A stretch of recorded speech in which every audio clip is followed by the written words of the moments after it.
and I have to say it as it pertains to community. I see a lot of people talking about the need for community, the want for community, especially because our current economic climate, our social climate, people feel like they're out of community. Even in a conversation with one of my interns, Gen Z, recent college grad, I asked her, what do you feel your generation is lacking or in need of support of? And she was like, she feels like they don't really have community.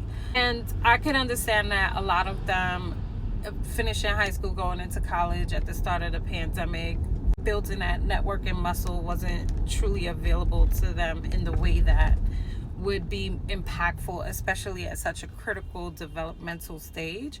But after this weekend, like, I spent a lot of time in different communities because I am blessed to be a part of multiple communities, whether it is friends, family, colleagues, people I network with, people I have done coaching work with, people I go to church with. Whatever it is, right, it's still community, and it's very valuable to me. People are paying to be a part of communities that don't necessarily fulfill them in the ways that they need. I don't have any issue with any of the conferences that are happening, but I see a constant critique of the conferences and what is happening at these conferences and the value that it adds or doesn't add to people's lives.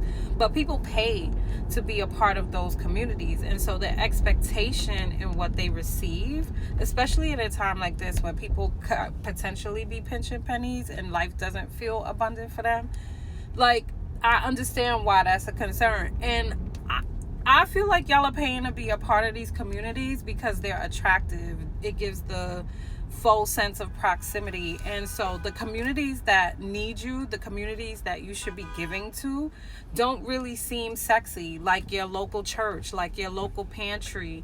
Like, it's really bad out here when the pantry needs security at the door. That, it's tough.